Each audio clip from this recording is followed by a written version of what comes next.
a bird on a tree. I'm just sitting here. I got time, it's clear to see. From up here, the world seems small. We can sit together. It's so beautiful, you and me. We meant to be in the great outdoors, forever free.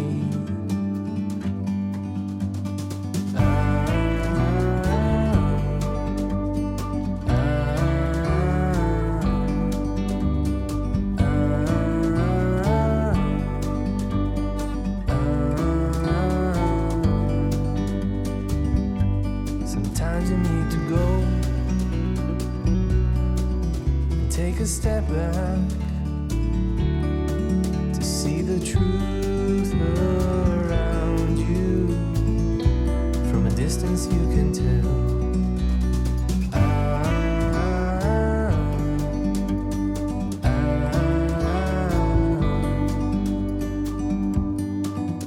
You and me were meant to be in the great outdoors, forever free. You and me meant to be in the great outdoors, forever free.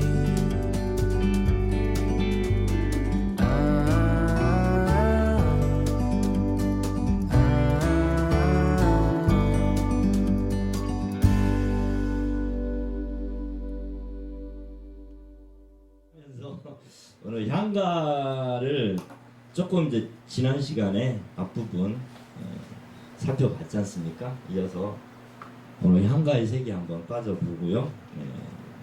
간단하게나마 전편을 한번 쭉 훑어보면서 향가란 어떤 노래인지 좀 이해하는 그런 시간을 갖도록 하겠습니다. 이제 구지가가 있었습니다. 맨 처음에 이제 구지가라고 하는 작품, 그리고 공무도화가가 있었고요. 그다음에 이제 슬라이드 쇼로 넘기겠습니다.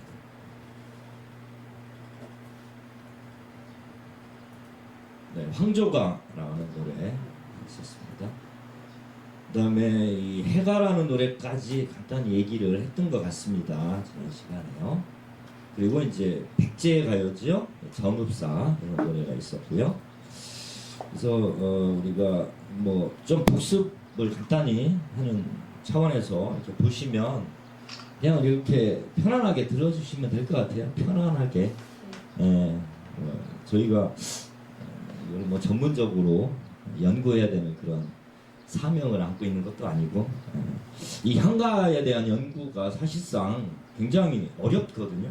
왜냐하면 이게 지금 기록으로 남아있는 것 자체가 약간 암호화되어 있다라고 볼 수 있습니다. 향찰이라고 하는 이런 표기 형태로 되어 있고요. 그래서 이걸 이제 연구한 지가 한 100년이 넘었는데 1929년 오쿠라 신베이라는 일본인 학자 당시가 이제 향가 연구를 시작해서 여기에 이제 굉장히 민족적 어떤 차원에서 엄청난 이 수치심을 느낀 양주동 박사가 영문학자셨는데, 이거는 우리 민족이 침탈당한 어떤 상황이 칼과 총으로 침탈당한 게 아니라 문화로도 침탈당했다. 그래서 10여 년간 향가 연구를 하셔가지고 1943년에 향가를 연구한, 해독한 그런 이제 그 업적을 최초로 우리나라에서는 최초로 이루셨는데, 그 이후에 지금 한 100년이 지났거든요. 최초 그 한가 연구가 나온 이후. 근데 아직까지도 100% 한가가 다 제대로 이해됐거나 이것이 연구됐거나 라고 이야기를 하지 못하고 있습니다. 학계에서 약 발표 내용을 보면 한 86, 7% 정도라고 이제 얘기를 하는데, 그 가운데는 이제 뭐 이유가 워낙 오래 전에 이렇게 불렸기 때문에 그 원래 모습을 사실은 제대로 이해하기도 어렵고, 그 다음에 본래 그것이 어떻게 불려졌는데 그게 이제 기록되는 과정에서 다른 거와는 달리 향찰이라는 형태로 기록이 되어 있기 때문에 그 자체를 제대로 파악하기가 어렵다, 이런 얘기를 사실 하고 있고요. 그래서 저는 역으로 그렇기 때문에 지금까지 남아있는 기록에 비추어서 나름대로 우리가 좀 자유롭게 작품을 좀 이해하고 상상하면서 또 오늘날의 우리의 어떤 가치에 또 맞추어서 한번 이렇게 비교 분석해보는 것도 의미가 있겠다, 그런 생각이 들었고요. 요즘 뭐 김영애 박사가 새롭게 이제 천년 한가의 비밀에서 지난 시간에 잠깐 말씀을 드렸지만 전혀 다른 관점에서 향가를 분석한 이런 책을 발간했거든요. 그걸 보면은 기존의 어떤 불문율처럼 내려왔던 향가의 기본적인 이제 표기 형태, 그게 이제 뭐 두 가지 이제 원칙이 있는데, 그 중에 하나가 대표적인 게 이제 향찰은 일단 기본적으로 한자의 음과 훈을 따로따로 떼어서 놓고 이제 그거를 이용해서 적은 이두에 해당이 되는데, 그 중에 중심은 이제 훈을 뜻이죠. 뜻글자 훈차라고 그리고 이제 부수적으로 음차를 했다, 뭐 이런 입장에서 쭉 연구가 되었던 거죠. 근데 김영애 박사의 입장은 아니다. 그래서 전혀 다른 해석을 좀 내놓고 이렇게 했는데, 그 와중에 정말 재미나는 걸 제가 발견을 했는데, 일본의 그 시가집이 있거든요. 만엽집이라고 하는. 근데 만엽집에 대한 이야기를 사실 잘 못 들어봤어요. 근데 일본에는 그 고대 그 시가집이, 이 만엽집이 지금까지 전해지는데, 거기에 실려있는 시가 약 4,500수, 정확하게 4,536수의 시가, 그 당시에, 그러니까 8세기 이전에 이미 있던 그 시가가 이렇게 20여 권의 이런 달하는 양으로 지금 전해지고 있다. 그래서 그거에 대한 연구가 굉장히, 그리고 일본 안에서도 그 만엽집이 굉장한 자부심으로 이렇게 여겨지고 있는 그런 상황이고, 그래서 그에 비견할 수 있는 향가집이 우리나라에도 있었다는 기록이 있습니다. 그게 바로 이제 서기 888년에 편찬했다는 바로 삼대목이라고 하는 그런 향가집이거든요. 그 내용이 이제 만약에 전해진다면, 향가가 거기에 집대성되어 있다고 하니까 그게 전해진다면 우리에게도 엄청난 고가 연구, 그리고 그때 당시에 우리 시대의 어떤 그 상황이나 뭐 민족적인 정서라든지 이런 것들을, 그리고 문학적인 그런 보고로서 살펴볼 수가 있을 것 같은데, 좀 안타까운 일이죠. 그게 지금은 전해지지 않고 있으니까요. 근데 지금 전해지는 것은 삼국유사의 14수하고 균여전의 11수, 총 25수라고 하는 이런 작품만 이제 전하고 있습니다. 그래서 여기서 이제 제가 말씀드리고 싶은 것은, 그런 만엽집에 그렇게 많은 작품들이 과연 일본의 그서 이렇게 지금까지 그런 시가 작품이 전해지고 있다는 게 여러 가지 설이 있는데, 그게 뭐 향가이다, 뭐 이런 설도 있고요. 아니면 신라뿐만 아니라 백제의 노래가 넘어가서 그것이 이제 영향을 주어서 그것이 대부분이 이제 그 영향 하에 있는 것이다. 뭐 이런 설도 있고요. 네, 그런데 그런 설은 사실 일본 학자에 의해서 이제 주장이 나오고 있는 거기 때문에 사실은 뭐 우리의 주관적인 그런 판단이라고만 얘기할 수는 없고, 그래서 제가 재밌더라고요. 만엽집을 좀 봤거든요. 그래서 한 작품을 좀 잠깐 소개를 하고 넘어갈까 합니다. 일본 고 시가집입니다. 만엽집에 실려 있는 작품 하나입니다. 굉장히 서정적이에요. 천둥소리라는 이런 제목으로 되어 있는데, 천둥소리가 조금 멀리서 들려오고 구름이 끼고 비라도 내리지 않을까? 그렇다면 널 붙잡을 수 있을 텐데. 되게 그 사랑하는 연인이 떠나지 않았으면 하는 그런 마음을 되게 서정적으로 노래한, 되게 이게 뭐 우리의 그 사랑 노래로서 굉장히 또 어떻게 보면은 이렇게 사람의 마음에 이렇게 두루두루 보편적으로 통하는 뭐 그런 정서를 이제 담고 있는 노래 같아요. 뭐 이런 작품도 있다는 거죠. 만엽집에 이제 그 수많은 작품 중에. 근데 여기에 대한 또 답가가 있습니다. 이게 또 재밌더라고요. 너를 이제 붙잡아 두고 싶은 이런 마음에서 노래를 한 거잖아요. 떠나는 님을. 근데 답가를 보니까 이렇게 되어 있습니다. 천둥 소리가 조금 멀리서 들리며 비가 내리지 않더라도 당신이 붙잡아 주신다면 전 머무를 겁니다. 이렇게 되어 있어요. 그러니까 이게 서로 마음이 통한 거죠. 그런 이제 사랑하는 마음을 표현하는 그런 내용인데 되게 낭만적이지 않습니까? 이 자체가. 그런 좀 재밌는 작품이 있길래 하나 소개해 드리려고 가져왔습니다. 그래서 어쨌든 우리의 그 시가의 원류라고 할 수 있는 향가니까요.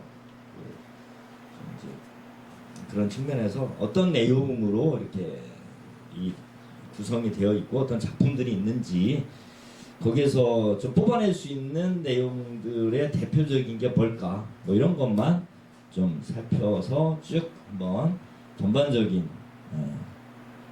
작품을 한번 들어가 보도록 하겠습니다. 부지가는 뒤에 보시면 이제 해가와 굉장히 유사한 그런 성격을 가지는 그런 작품이지 않습니까? 그래서 구와 수기연야, 약돌연야, 변작이 끼냐 이렇게 돼 있고요. 그 다음에 해가에 가서 보면 또 구호, 출수로 이렇게 돼 있고요. 약인, 부녀, 죄하극, 여약, 폐역, 불출, 헌, 임망, 포략, 번지, 끽 이렇게 해서 요 자체가 거부가 수로를 내놓아라 이렇게 됐단 말이에요. 그러니까 거부가 머리를 내놓아라 이거하고 굉장히 유사한 형태로 되어 있습니다.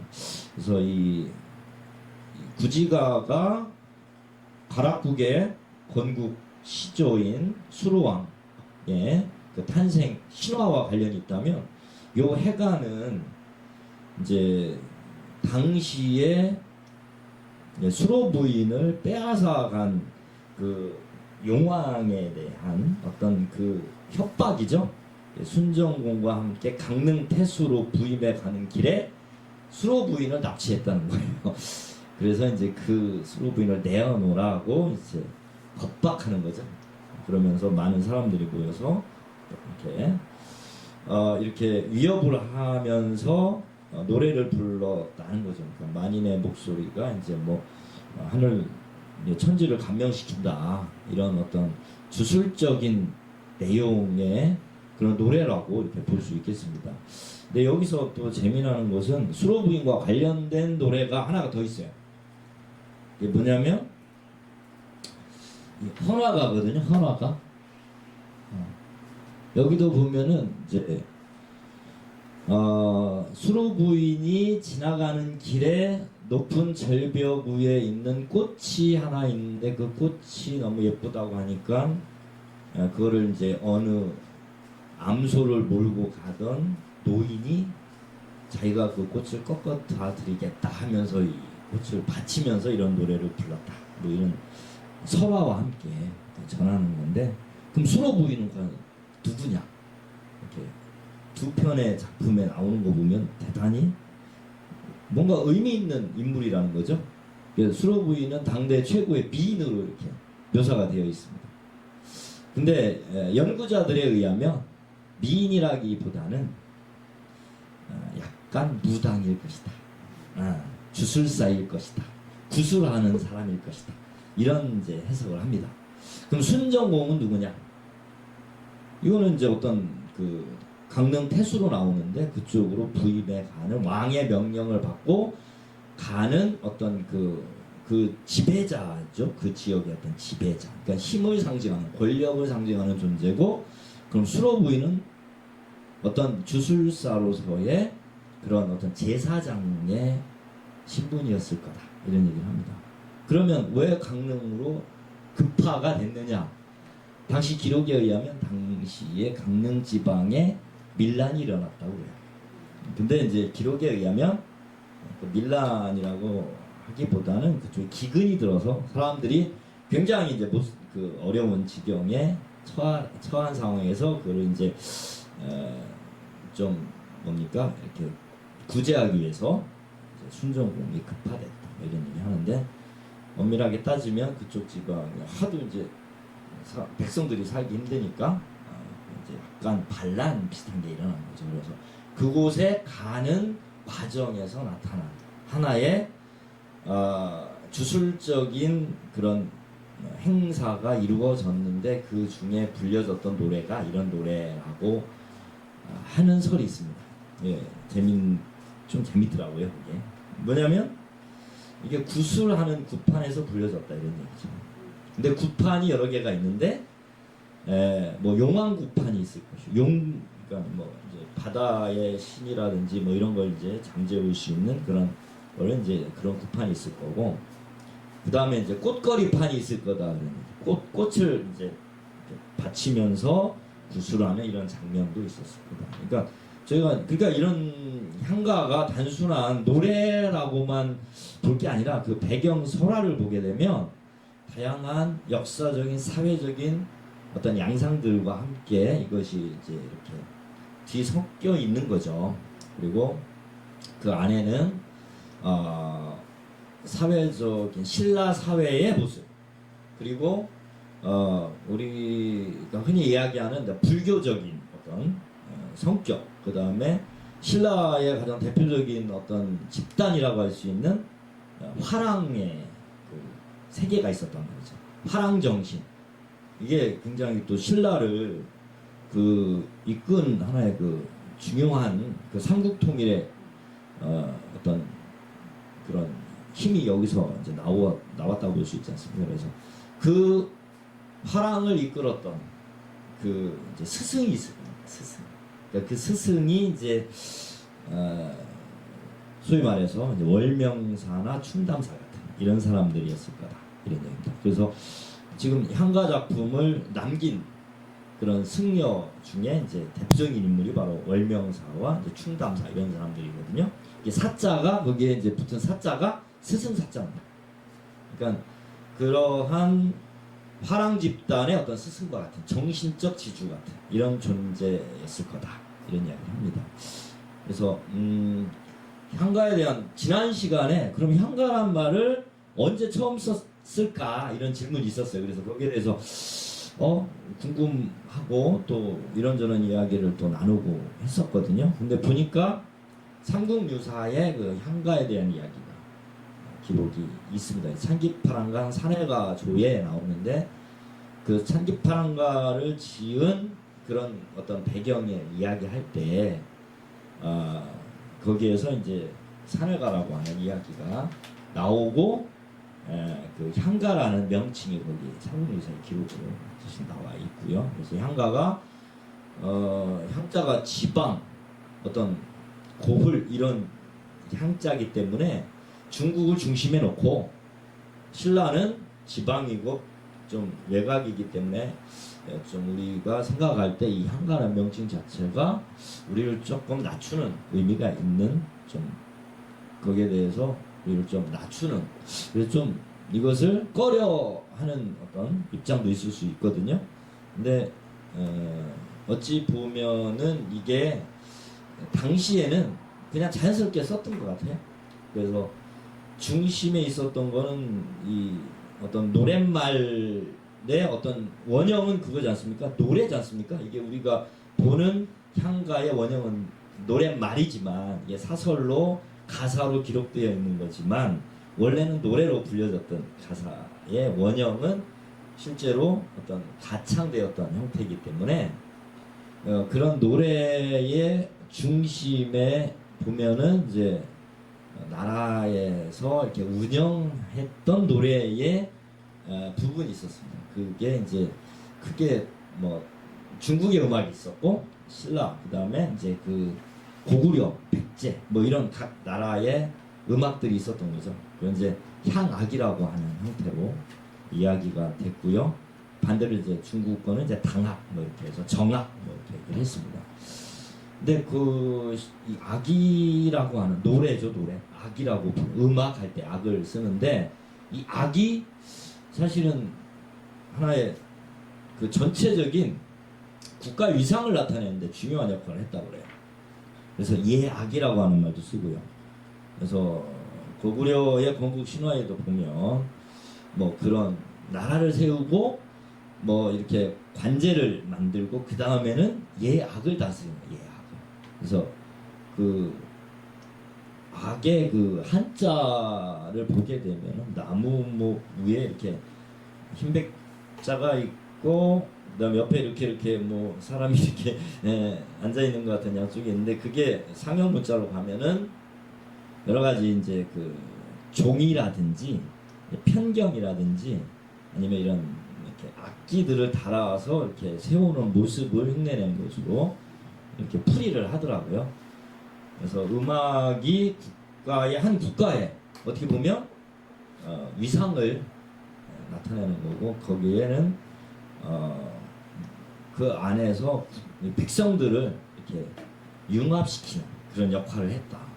그래서 향가를 이해하기 전에 원시 시대에 있었던 국중대회를 조금 같이 생각하셔야 되거든요. 그러니까 지금 개별적인 작품에 들어가면은 불교적인 거, 그 다음에 또 유교적인 거, 그 다음에 노동요와 관련된 것도 있고 그렇거든요. 그런 거 이제 간단히 정리를 해 드리려고 그러고요. 그 이제 배경이 되는 게 음악적인 요소가 굉장히 강하지 않습니까? 예. 근데 그 아래에 보면은 이제 가가 있는 거죠. 가가 붙는 거죠. 그 다음에 풍요, 가요 이렇게 요가 붙는 게 있고요. 이런 것들은 이제 기악과 그 다음에 무악과 그 다음에 이런 어떤 가창되던 가가 있었던 거죠. 가악이 있었던 거죠. 그러니까 악 안에는 이제 요가 있고 가가 있고 무가 있고 그 다음에 이제 기악이 있고 이 악기를 연주하는 이런 거. 우룩이라는 인물 아마 기억나실 겁니다. 우룩이 신라의 그 어떤 가야금을 이렇게 만들어서 악재를 다시 재건한 이런 인물이고 그 다음에 고구려에는 또 왕산악이라고 하는 이런 인물이 있었고요. 그래서 그때 당시에는 이 국중대회가 아마 들어보셨을 겁니다. 국중대회가 이제 굉장히 중요한 행사로 열렸지 않습니까? 부여에 연고가 있었고 고구려에 동맹이 있었고 삼안에 이런 그 이제 추수감사제 같은 그런 이제 행사들이 있었고 그다음에 신라에는 그 국중대회로 뭐 여러 가지 그 여러분 뭐죠 그거 추석과 관련된 거 추석과 관련된 이런 놀이가 있었지 않습니까? 길쌈 하는 거 길쌈을 해서 서로 이제 왕후 둘이 편을 갈라가지고 길쌈을 서로 이제 해서 누가 어느 편이 기싸움을 많이 했느냐 해서 만yan 쪽이 이제 있고 진 쪽이 있으면 진 쪽이 이제 이런 음식을 대접하고 회소곡을 불렀다. 뭐 이래서 한가위 8월 보름이죠. 그 한가위에 배경이 되는 어떤 그런 놀이 문화, 국중 대외적 그런 놀이가 있었다. 이런 게 이제 지금까지 추석으로 이어지는 걸로 이야기를 하지 않습니까? 이제 그런 것들이 중요한 의미가 사실은 예전에는 이런 향가도 어찌 보면은 나라에 큰 번개가 생기거나 뭐 해성가 같은 경우 그런 거거든요. 뒤에 해성가가 나오는데 해성가 같은 경우가 해성이 나타난 거죠. 해성이 나타나서 하늘에 뭐 천문에 문제가 생기니까 그걸 어떻게 해결해야 되느냐. 그래서 그걸 해결할 수 있는 좀 신령스러운 어떤 주술적인 힘을 발휘할 수 있는 사람을 불러가지고 일종의 이제 그런 뭐 노래를 불러서 이렇게 그거는 이제 정성화시키기 위한 이제 그런 성격의 노래가 이제 향가에도 들어 있고요. 그다음에 그 뭐 도적대가 뭐 창궐하는 이런 문제, 그리고 아까 말씀드린 이런 헌화가 같은 경우도 이걸 주술적으로 풀면은 수로 부인이 바로 그런 무당으로서의 어떤 역할로 여기서 이해가 될 수 있지 않겠는가, 이런 설이 또 좀 있더라고요. 그래서 당시에 이런 헌화가가 그냥 뭐 높은 바위 절벽에 꽃이 피어 있는데 누가 이거를 꺾어 오겠느냐, 그리고 한 노인이 있어서 이걸 꺾어다 바쳤다, 뭐 이런 얘기죠. 이런 얘기인데 이 자체가 지금 오늘날의 뭐 상식적인 어떤 수준에서 이해가 좀 잘 안 되지 않습니까? 그죠? 그거를 이해할 수 있는 길은 좀 다른 어떤 접근 방법이 필요할 것 같다는 생각이 들었습니다. 네. 그리고 헌화가는 그런 내용으로 보시면 되고요. 여기 정읍사 잠깐 보고 넘어가겠습니다. 이거 일일이 해석은 않겠습니다. 요즘 뭐 찾아보시면 내용은 다 있으니까요. 이 정읍사는 현재 전하는 백제가요로서 유일한 이제 내용이 전하는 건데, 그러면 이제 궁금한 게 사실은 그럼 고구려의 노래도 있을 것이고 백제 노래가 이것만 있겠느냐, 이런 또 궁금증이 생기지 않습니까? 앞에 이제 고구려의 노래 중에 그 유리왕이 지은 황조가가 있었습니다. 그죠? 황조가에 대한 이야기 지난 시간에 했기 때문에 이제 좀 넘어가고요. 정읍사와 관련해서 정말 그러면 뭐 신라가 삼국을 통일하고 그 다음에 그 삼국에 대한 기록이 고려시대의 삼국사기하고 삼국유사 이런 데에서 정리가 되면서 그 나름대로 주관적인 어떤 해석이나 아니면 결국은 뭐 승자의 기록이니까요, 역사라고 하는 것은 뭐 그런 측면에서도 이해할 수 있지만 일부 전해지는 게 있긴 있습니다. 근데 가사가 전하지 않는 거죠. 그래서 우리가 그 부분에서 간단히 좀 소개를 좀 해드리려고 합니다. 그래서 이게 고구려의 노래, 고구려의 노래, 그다음에 또 뭐 백제의 노래, 뭐 이런 게 일부 전하고 있습니다. 그 제목과 관련 내용들이 좀 전하고 있거든요. 그래서 이런 것들은 이제 고려사라고 하는 그 역사서의 악지 부분에, 그러니까 그 노래와 관련된 것을 정리한 그런 데에 삼국 소각조에 이렇게 실려 있는 내용입니다. 그래서 뭐 유리왕의 황조가도 있지만 몇 개 전해지는 노래가 내원성가라고 하는 것과요, 그다음에 연양가, 그다음에 명주가 이런 작품이 있습니다. 네, 원성이라고 하는 성이 있었다고 그래요. 뭐 그런 이야기만 간단히 좀 소개해드리겠습니다. 이게 뭐 정주 지방의 압록강변에 있던 마을인데 오랑캐들이 이 투항을 해서 이곳에 와서 살게 됐는데 그곳 이름이 이제 물 가운데 있는 성이다. 그래서 오랑캐가 귀순해서 살았던 곳에서 불렸던 노래 뭐 이렇게 전해지고 있고요. 그다음에 연양이라고 하는 연양가라고 하는 노래는 그것도 이제 함경북도 지금 연변이라고 알려진 그런 부분에서 이제 불려졌던 노래라고 합니다. 근데 재미나는 게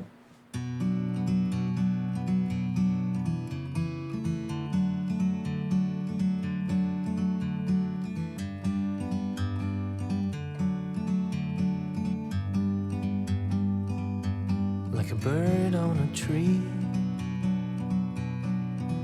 I'm just sitting here. I got time. It's clear to see from up here. The world seems small. We can sit together. It's so beautiful, you and me.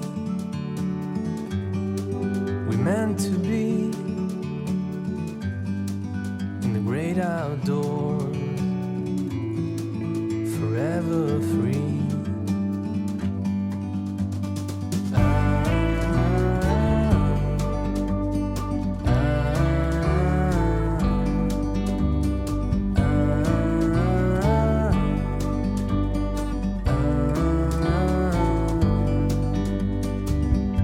Sometimes you need to go and take a step back to see the truth around you. From a distance you can tell.